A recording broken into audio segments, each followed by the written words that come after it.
This is Study for All, a better education, good education, and free educational revolution. So please like, share, and subscribe, and hit the bell. Hello and welcome to all. My name is Sanu Aswal और आप सब देख रहे हैं study for all. Study for all में आप सबका बहुत बहुत स्वागत है। ये आप ही सबका चैनल है। This is your channel and free educational revolution. So let's start important GS session episode 10। तो जैसे कि मैं बताना चाहता हूँ, आपके सारे रिप्लाई कमेंट्स सेक्शन के जितने आंसर थे सारे आज सही थे। सो मैं बधाई देना चाहता हूँ आप सभी को। आप बहुत ही अच्छा फोकस के साथ, डिटर्मिनेशन के साथ और कंसंट्रेशन के साथ पढ़ रहे हैं। सो मेरी तरफ से हमेशा वेल विशेस है आपके ब्राइट फ्यूचर के लिए, होने वाले ब्राइट फ्यूचर के लिए। So let's start important GS session episode 10। तो जिसमें आपको बताने वाला हूँ, जिसमें पहला मैं आपके सामने जो टॉपिक में डिस्कस करने वाला हूँ, जो आपने कई बार कॉमनली सुना होगा, जिसका नाम आप देख ही रहेंगे, फैट। अगर बात की जाए फैट का निर्माण किससे होता है, तो ध्यान से देखिएगा। फैट का निर्माण यानी वसा का निर्माण, फैट को हिंदी में क्या बोलते हैं, वसा। तो वसा का निर्माण वसीय अम्ल, क्या भैया, वसीय अम्ल और ग्लिसरॉल से मिलकर होता है। किससे मिलकर होता है भैया, वसीय अम्ल और ग्लिसरॉल से मिलकर होता है। अगर बात की जाए इसमें, अगर बात की जाए कितने मॉलिक्यूल्स होते हैं वसीय अम्ल यानी फैटी एसिड, यानी इसको क्या बोलते हैं इंग्लिश में, फैटी, और अम्ल को एसिड बोलते हैं। तो 3 अणु वसीय अम्ल के होना चाहिए, यानी 3 molecules of fatty acid plus 1 molecule, यानी एक अणु किसके होना चाहिए, एक मॉलिक्यूल किसके होने चाहिए, एक अणु किसके होने चाहिए, ग्लिसरॉल के। तो 3 मॉलिक्यूल यानी 3 molecules of fatty acid and 1 molecule of glycerol made fat.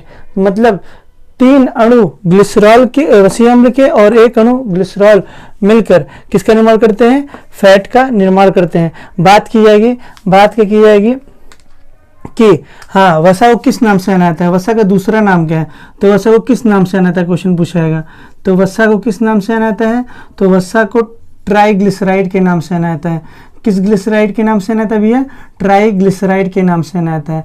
तो fat is also known as triglyceride. बात की जाएगी, ऐसे ही पेपर में और पूछा जाता है कि मोम को, किसमें क्या पूछा जाता है भैया, मोम को। तो मोम को किस नाम से जाना जाता है, तो मोम को मोनोग्लिसराइड के नाम से जाना जाता है। तो मोह से मोम होता है, तो ध्यान से देखिएगा, मुंह से मोम, तो मुंह से क्या हो जाएगा, मोनोग्लिसराइड। तो मोम को हम मोनोग्लिसराइड के नाम से भी जानते हैं। तो इतना उम्मीद करता हूँ समझ में आ रहा होगा। तो फैट का निर्माण किससे होता है, फैटी एसिड और ग्लिसरॉल, 3 अणु वसीय अम्ल के और एक अणु ग्लिसरॉल के मिलकर वसा का निर्माण करते हैं। वसा को किस और नाम से जाना जाता है, तो वसा को ट्राइग्लिसराइड बोलते हैं। और मोम को किस नाम से जाना जाता है, तो मोम को मोनोग्लिसराइड बोला जाता है। क्या बोला जाता है, मोनोग्लिसराइड बोला जाता है। तो इतना उम्मीद करता हूँ समझ में आ रहा होगा। अच्छा, वसा के निर्माण की प्रक्रिया को एक क्वेश्चन और पूछा जाता है। वसा के, क्या पूछा था भैया, वसा के निर्माण की प्रक्रिया को, यानी फॉर्मेशन किसके, प्रोसेस को क्या बोला जाता है, तो निर्माण के प्रक्रिया को अगर क्वेश्चन पूछाएगा, वसा के निर्माण की प्रक्रिया को क्या बोलते हैं, तो वसा के निर्माण की प्रक्रिया को क्या बोलते हैं, लाइपोजीनेसिस। क्या बोलते हैं, लाइपोजीनेसिस बोलते हैं। क्या बोलते हैं भैया, लाइपोजीनेसिस बोलते हैं। तो वसा के निर्माण की प्रक्रिया को लाइपोजीनेसिस बोलते हैं। और इसी में क्वेश्चन पूछ लिया है, वसा के विघटन, एक बार, यानी जब हमारी बॉडी में फैट जो चर्बी ही बोल सकते हैं, तो ये फैट जो ये जैसे पेट के इस साइड में यहाँ पे जो फैट होता है, तो जो फैट हमारे शरीर में बनता है, जो फॉर्मेशन होता है, तो निर्माण की प्रक्रिया को उसको क्या बोलते हैं, लाइपोजेनेसिस। और जब उनसे फैट बर्न कर देते हैं, यानी एक्सरसाइज करते हैं, पसीना बहाते हैं, जैसे फैट बर्न करते हैं, तो जब विघटन होता है, तो वसा के विघटन की प्रक्रिया को, जब वसा के विघटन के प्रक्रिया को, उसको क्या बोला जाता है, तो उसको बोला जाता है लाइपोलिसिस। क्या बोलते हैं, लाइपोलिसिस। तो इतना उम्मीद करता हूँ समझ में आ रहा होगा, लाइपोलिसिस बोला जाता है। तो इतना उम्मीद करता हूँ समझ में आया होगा। तो वसा के निर्माण की प्रक्रिया को लाइपोजेनेसिस बोलते हैं और वसा के विघटन की प्रक्रिया को क्या बोलते हैं, लाइपोलिसिस बोलते हैं। अच्छा, क्वेश्चन पूछा है, इसमें आपको क्वेश्चन दिख रहा होगा, इसमें क्या क्वेश्चन, अच्छा मैं इसको रफ कर दे रहा हूँ, फिर ग्लिसरॉल के बारे में बता दूँ। ग्लिसरॉल से बहुत इंपॉर्टेंट क्वेश्चन आता है, तो ध्यान से देखिएगा, इसको, चलिए इसको मैं मिटा ही देता हूँ, ध्यान से देखिएगा। ग्लिसरॉल, क्या भैया नाम क्या है, ग्लिसरॉल। तो ग्लिसरॉल का पेपर में बहुत ही इंपॉर्टेंट वेटेज होता है, पेपर में जरूर पूछा जाता है। ग्लिसरॉल, ग्लिसरॉल क्या है तो ध्यान दीजिएगा, ग्लिसरॉल क्या होता है, इसका मुख्य काम होता है कृत्रिम आंसू बनाने में। देखते हैं कृत्रिम आंसू मतलब एक्टर और एक्ट्रेस इसका बहुत प्रयोग करते हैं, ठीक, अभिनेता जो अभिनेत्री होती हैं बहुत उपयोग करते हैं इसका। तो कृत्रिम आंसू बनाने में एक्टिंग करना होता है, रोना होता है झूठ मूठ का, तो इसका प्रयोग किया जाता है। कृत्रिम आंसू क्वेश्चन पूछा जाएगा कि कृत्रिम आंसू बनाने में किसका उपयोग किया जाता है, तो कृत्रिम आंसू बनाने में ग्लिसरॉल का प्रयोग किया जाता है। बात की जाएगी यानी आर्टिफिशियल टीयर्स लाने में इसका महत्वपूर्ण योगदान होता है। तो आप सब सोचते हो कैसे जो एक्टर एक्ट्रेस होते हैं कितना ऐसे एक्टिंग करते हैं, रोते हैं, तो दिस इज द कमाल आप कह सकते हैं ग्लिसरॉल। नेक्स्ट क्वेश्चन की बात की है कि किसका को प्रोडक्ट है यानी सह उत्पाद है, तो ये साबुन का सह उत्पाद माना गया है। किसका भी है तो साबुन का सह उत्पाद माना जाता है, यानी को प्रोडक्ट है, सोप का एक को प्रोडक्ट है यानी सह उत्पाद है। क्वेश्चन पूछा जाएगा कि ये किस क्वेश्चन अगर आएगा कि ग्लिसरॉल किसका उत्पाद है, सह उत्पाद है, तो साबुन का। ये दे देगा निम्नलिखित में से ग्लिसरॉल का सह उत्पाद है, तो किस पे टिक लगाएंगे, तो ग्लिसरीन पे टिक लगाएंगे। दूसरा क्वेश्चन, तीसरा क्वेश्चन क्या पूछेगा, ये बायोडीजल का भी सह उत्पाद है। किसका भी है, बायोडीजल, बायोडीजल जानते होंगे, बायोडीजल का नाम भी सुना होगा, तो ये बायोडीजल का भी सह उत्पाद माना जाता है यानी को प्रोडक्ट माना जाता है बायोडीजल का। तो ग्लिसरॉल को प्रोडक्ट बायोडीजल का भी माना जाता है और को प्रोडक्ट सोप का भी माना जाता है। अच्छा, यहाँ पे साबुन आया, क्या है भैया, साबुन। तो देखते होंगे पहला साबुन आपने देखा होगा पियर्स, पियर्स साबुन तो आपने देखा ही होगा। पियर्स में देखते हैं तो आर पार कुछ दिखता है, ट्रांसपेरेंट, आजकल ट्रांसपेरेंट साबुन दिख रहा है कि आर पार देख सकते हैं। तो ये इसी कमाल है, इसी के द्वारा साबुन को पारदर्शक बनाने में प्रयोग किया जाता है। तो क्या है, साबुन को पारदर्शक बनाने में, किसमें भैया, साबुन को पारदर्शक बनाने में इसका प्रयोग किया जाता है। तो साबुन को पारदर्शक बनाने में भी किसका प्रयोग किया जाता है, तो ग्लिसरॉल का ही प्रयोग किया जाता है। तो उम्मीद करता हूँ समझ में आ रहा होगा। अच्छा, ग्लिसरॉल किसका, ये एक प्रकार का क्या है, तो ग्लिसरॉल एक प्रकार का एल्कोहल है, एक प्रकार का ये क्या है भैया, तो ये एक प्रकार का एल्कोहल है। तो इतना उम्मीद करता हूँ समझ में आ रहा होगा। तो यह एक प्रकार का क्या है, एल्कोहल है, ठीक। इसीलिए ग्लिसरॉल से आपने नाम सुना होगा। देखिए साबुन का सह उत्पाद किसे माना गया है, ग्लिसरॉल को। कृत्रिम आंसू लाने में किसका कौन जिम्मेदार होता है, तो ये ग्लिसरॉल जिम्मेदार होता है। ये साथ साथ बायोडीजल का भी क्या है, को प्रोडक्ट है। अच्छा, ये एक प्रकार क्या है, एल्कोहल भी है। इसीलिए आपने देखा होगा ग्लिसरीन का नाम सुना होगा, तो ग्लिसरॉल से ही बनता है ग्लिसरीन। तो इसीलिए देखा होगा कि अगर जैसे आजकल कोरोना वायरस है तो सैनिटाइज़र का प्रयोग करते हैं तो उसमें अल्कोहल होता ही है। तो ग्लिसरॉल ही एक प्रकार का ग्लिसरीन है और ये ग्लिसरॉल क्या है, एक प्रकार का अल्कोहल। तो कहते हैं अगर सैनिटाइज़र नहीं तो आप ग्लिसरीन का प्रयोग कर सकते हैं बिकॉज इसमें अल्कोहल पाया जाता है। तो इतना उम्मीद करता हूँ समझ में आ रहा होगा। अच्छा, बायोडीजल भारत का सबसे प्रमुख बायोडीजल का नाम क्या है, भारत का सबसे प्रमुख बायोडीजल का नाम, तो आपने नाम सुना होगा। सबसे प्रमुख बायोडीजल का नाम क्या है, तो भारत का सबसे प्रमुख बायोडीजल है आपका जेट्रोफा। क्या नाम है, जेट्रोफा, जो बहुत ही फेमस है। जेट्रोफा का दूसरा नाम अगर बात की जाएगी तो रतन जोत के नाम से आना आता है। किस नाम से आना आता है, तो रतन जोत इसका दूसरा नाम है, ठीक। तो इतना उम्मीद करता हूँ समझ में आया होगा, ठीक। इसको स्क्रीनशॉट ले लीजिए, फिर मैं आगे बढ़ता हूँ, ठीक। तो उम्मीद करता हूँ बहुत कुछ समझने में और पढ़ने को मिला होगा, आपको जानने को बहुत कुछ मिला होगा। अब बात की है चॉकलेट, चॉकलेट से क्वेश्चन पूछा जाता है पेपर में भी, बहुत इंपॉर्टेंट पेपर क्वेश्चन बन जाता है चॉकलेट। तो चॉकलेट में दो धातुएं पाई जाती हैं, चॉकलेट में दो धातुएं पाई जाती हैं, जिसका नाम बताता हूँ। पहला पाया जाता है कोबाल्ट, पहला क्या पाया जाता है भैया, ध्यान से देखिएगा। पहला कोबाल्ट पाया जाता है, कोबाल्ट का सूत्र क्या होता है, CO। पहला क्या पाया जाता है भैया, कोबाल्ट पाया जाता है, सूत्र क्या है, फॉर्मूला क्या है इसका बात की जाएगी, तो कोबाल्ट का फॉर्मूला है CO। क्या है भैया, CO है। और दूसरा कौन सा धातु पाया जाता है, तो निकल। क्या पाया जाता है भैया, निकिल पाया जाता है। क्या पाया जाता है, निकल, जिसका फॉर्मूला होता है क्या, इसका फॉर्मूला होता है Na, ठीक। अच्छा, बात की जाए कि ये इसमें क्या रोल है, तो चॉकलेट में कोबाल्ट भी होता है और चॉकलेट में निकल भी होता है।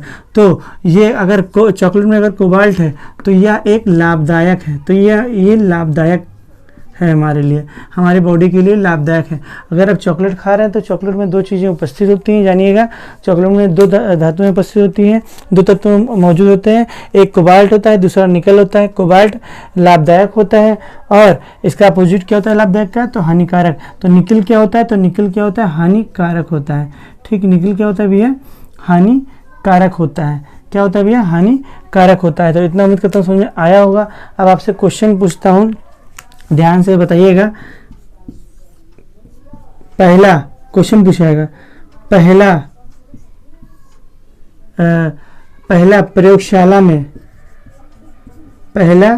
प्रयोगशाला में खोजा गया पदार्थ का नाम क्या है।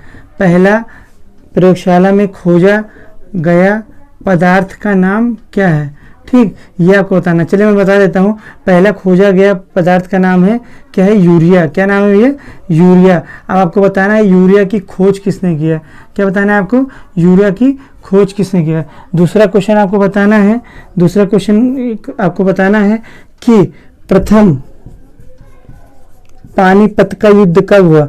दूसरा आपको क्वेश्चन का आंसर देना है, प्रथम पानीपत का युद्ध कब हुआ। ठीक, तीसरा क्वेश्चन आपको बताना है, ध्यान से देखिएगा। प्रधानमंत्री, पी फॉर प्रधान, एम फॉर मंत्री, ग्राम सड़क योजना किसने लॉन्च किया, ये आपको बताना है। किसने लॉन्च किया और कब ये आया, ये कब आया, किसने लॉन्च किया और ये कब आया। और आपको ये बताना है, भारत के पहले ऐसे कौन से फर्स्ट सीएम कौन है। भारत के पहले सीएम कौन है जो आईआईटी भी रहे हैं, मतलब Indian institute of technology, IITian भी रहे हैं। ठीक, तो ये आपको बताना है।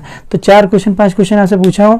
पहला प्रयोगशाला में खोजा गया पदार्थ का नाम क्या है, तो ये मैंने बता दिया, यूरिया है। इसकी खोज किसने किया और इसका फार्मूला भी बताना है यूरिया का। ठीक, दूसरा क्वेश्चन मैंने पूछा, प्रथम पानीपत का युद्ध कब हुआ और किसके बीच हुआ, ये भी बताना है किसके बीच हुआ। ठीक, आप तो पढ़ रहे होंगे। बात की जाएगी प्रधानमंत्री ग्राम सड़क योजना किसने लॉन्च किया और कब लॉन्च हुआ ये, और भारत के पहले सीएम कौन थे जो आईआईटीएन थे, तो ये आपको बताना है। अब मैं इसको रफ कर दे रहा हूँ। उम्मीद करता हूँ बहुत कुछ जानने को मिल रहा होगा आपको। तो चॉकलेट में दो धातुएं पाई जाती हैं, पहला कोबाल्ट पाया जाता है जो लाभदायक होता है, और जो दूसरा पाया जाता है वो निकल होता है जो हानिकारक होता है। तो इतना उम्मीद करता हूँ समझ में आया होगा। अच्छा, क्वेश्चन में पूछा गया था कि अगर प्लाज्मा में, ध्यान से देखिएगा, प्लाज्मा में ही एंटीबॉडी होती है, जैसे आप सुना होगा इम्यूनोग्लोबिन जी और इम्यूनोग्लोबिन एम, जिसमें अभी आपका टॉपिक चल रहा है कोरोना वायरस के लिए कॉन्वेलेसेंट प्लाज्मा थेरेपी।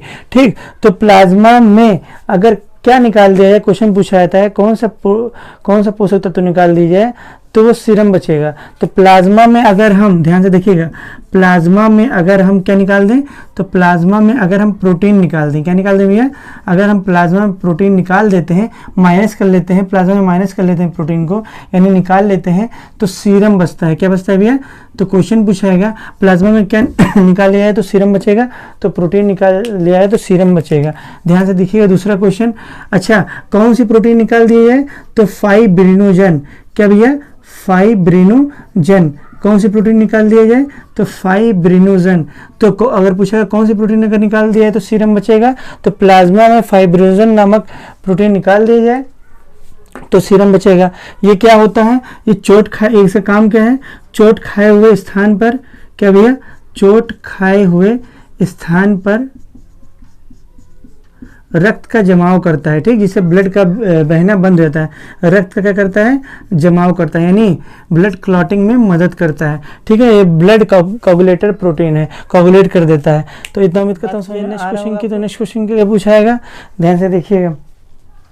क्वेश्चन पूछा जाता है कि भारत में अंगदान दिवस कब मनाया जाता है, तो भारत में ऑर्गन ट्रांसप्लांटेशन डे कब मनाया जाता है, ये भी क्वेश्चन पूछा जाता है कि भारत में अंगदान दिवस, कौन सा दिवस भैया, अंगदान दिवस कब मनाया था। ये बहुत ही अच्छा क्वेश्चन है जीएस प्रोस्पेक्टिव से, और जीएस में जनरल साइंस प्रोस्पेक्टिव से देखा जाए तो भारत में अंगदान दिवस प्रतिवर्ष 13 अगस्त को मनाया जाता है। कब मनाया जाता है भैया, 13 अगस्त को प्रतिवर्ष भारत में अंगदान दिवस मनाया जाता है। अच्छा, प्रसव हार्मोन किसे बोला गया, मैंने बताया भी था। तो 2 हार्मोन को मुख्यतः बोला जाता है, तीसरा भी मैंने बताया था, आपने पढ़ा भी होगा। प्रसव हार्मोन यानी डिलीवरी के समय जब होता है प्रसव यानी पीड़ा होती है, तो उसमें 2 हार्मोन ज़्यादा माना जाता है। पहला मुख्यतः माना गया है ऑक्सीटोसिन।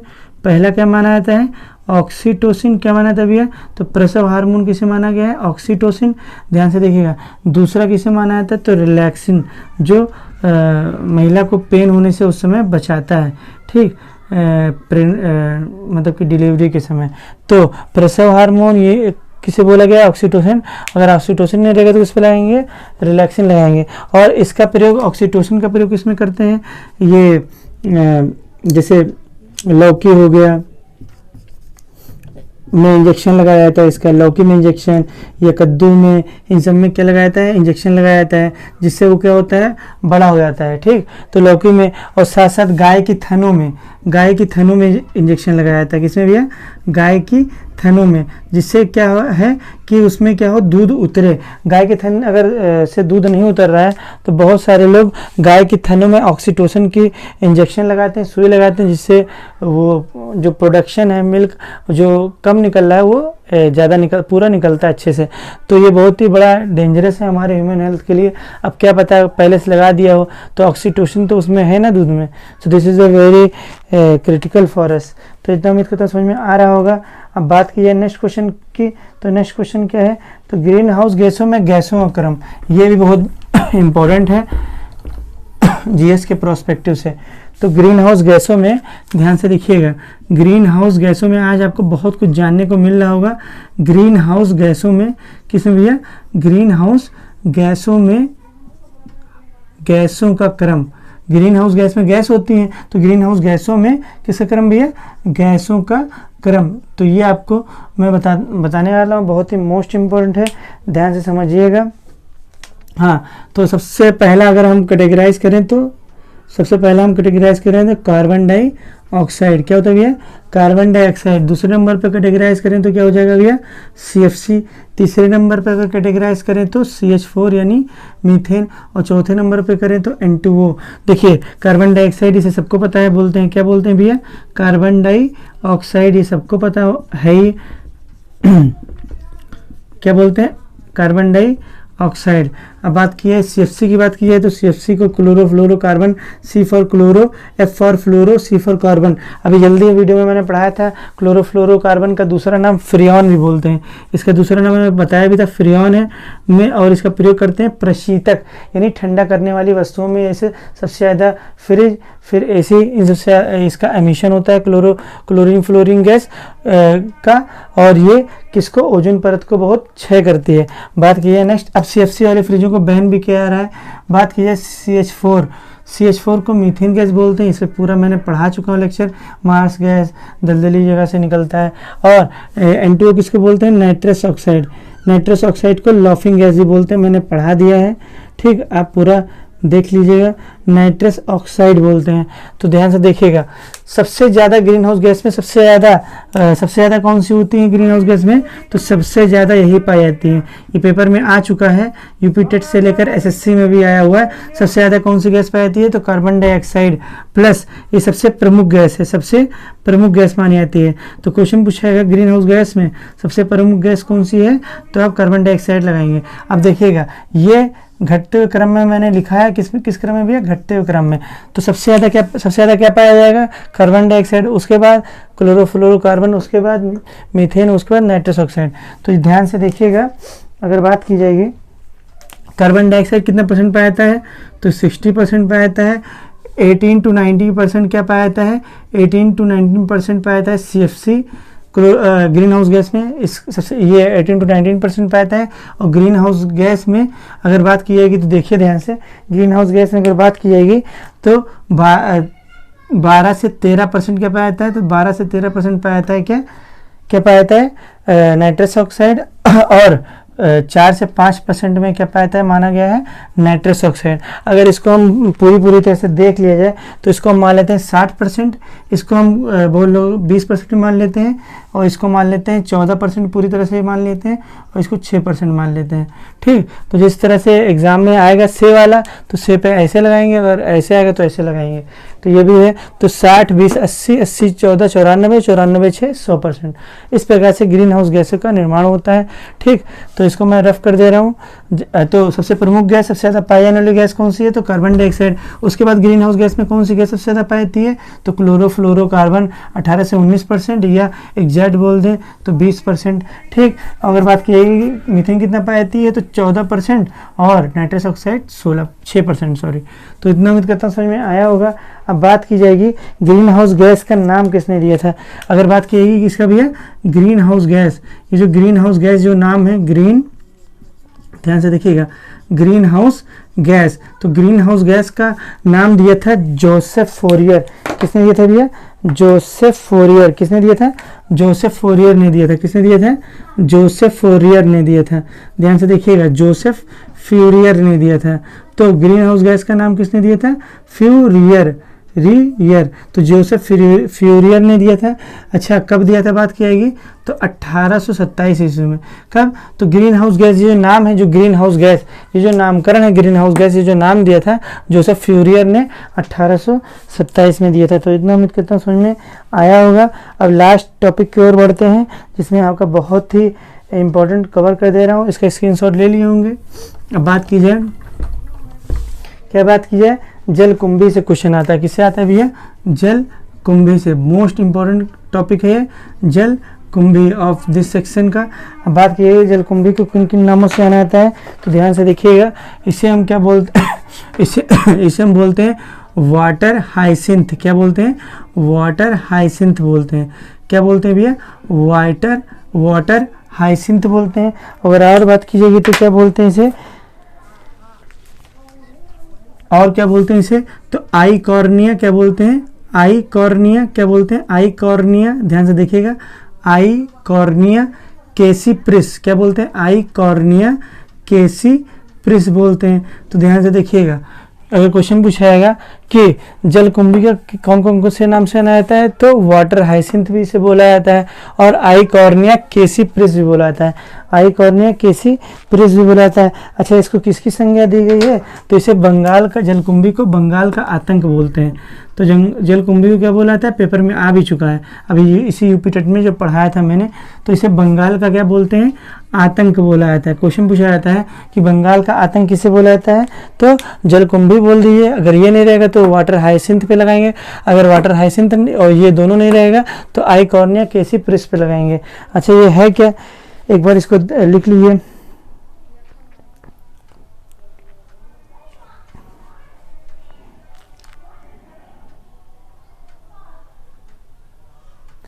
देखिएगा, यह है क्या, बंगाल का आतंक क्यों बोला जाता है। अगर पेपर में पूछाएगा इसे बंगाल का आतंक क्यों बोला जाता है, क्योंकि इसे देखिएगा, इसे पश्चिम बंगाल में, कहाँ पे भी है, इसे पश्चिम बंगाल के, देखिएगा ये इसकी पुष्प बहुत अच्छी से होती है, इसकी पुष्प बहुत अच्छी होती है। तो ध्यान से देखिएगा, तो देखिए इसके पुष्प अच्छे होते हैं, तो इसके क्या होते हैं, जल कुंभी का पुष्प क्या होता है, सुंदर होता है। ध्यान से देखिएगा, इसकी पुष्प क्या होती है, सुंदर होती है। तो है क्या, पश्चिम बंगाल के जलाशयों में इसको उगाया गया था। किसको भैया, तो जलाशयों में उगाया गया था, ग्रोथ कराया गया था। किसका भैया, जल कुंभी का उगाया गया था। ध्यान से देखिएगा, जलकुंभी को बंगाल का आतंक क्यों कहा गया है, देखिए जलकुंभी का जो फ्लावर होता है बड़ा सुंदर होता है, ब्यूटीफुल होता है। तो इसीलिए क्या किया गया था कुछ साल पहले, तो पश्चिम बंगाल के जलाशयों में ये जलकुंभी को उगाया गया था, ग्रो कराया गया था, क्योंकि इसकी पुष्प बहुत सुंदर थी। बट ये क्या हुआ, कुछ समय बाद ध्यान से देखिएगा, कुछ दिन बाद, ठीक, कुछ दिन बाद क्या होगा, वो जो जलाशय था, ध्यान से देखिएगा, जो जलाशय था क्या था भैया, जलाशय था वो तब्दील हो गया किसमें, दलदल में। जलाशय किसमें तब्दील हो गया, कन्वर्ट हो गया, बदल गया। तो जलाशय किसमें कन्वर्ट हो गया, दलदल में। दलदल को बोल सकते हैं मार्शी प्लेस हो गया, पूरा मड हो गया। तो पूरा उसमें पूरी की पूरा जल ही खत्म हो गया, वो कन्वर्ट हो गया दलदल में, यानी मडी में रीजन में वो कन्वर्ट हो गया। क्यों? क्योंकि जानते हैं सबसे अधिक दोहन करता है, सर्वाधिक दोहन करता है किसका? जलकुंभी जो होता है, ये जो जलकुंभी है ये सर्वाधिक दोहन करता है। किसका करेगा भैया? देखिए जल का सूत्र क्या होता है? H2O। तो मुख्यतः दोनों है, हाइड्रोजन भी है, H2O हाइड्रोजन भी है, ऑक्सीजन भी है, और मेनली उससे ज़्यादा क्या है? तो ऑक्सीजन। तो जिसके द्वारा उसी ऑक्सीजन से कौन सांस लेता है? जलीय जंतु, जैसे फिश हो गया, ठीक, तो मछली से उसे सांस लेते हैं। तो ये सर्वाधिक दोहन करता है किसका भैया?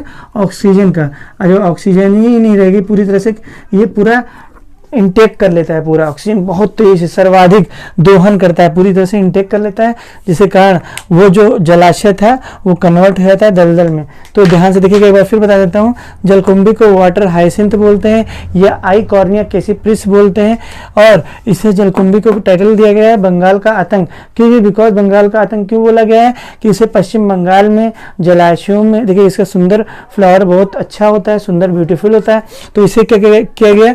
पश्चिम बंगाल के जलाशयों में, वाटर बॉडीज में इसको ग्रो कराया गया। तो कुछ दिन बाद देखा गया कि जलाशय किस में कन्वर्ट हो चुका है? दलदल यानी मार्शी प्लेस पे कन्वर्ट हो चुका है।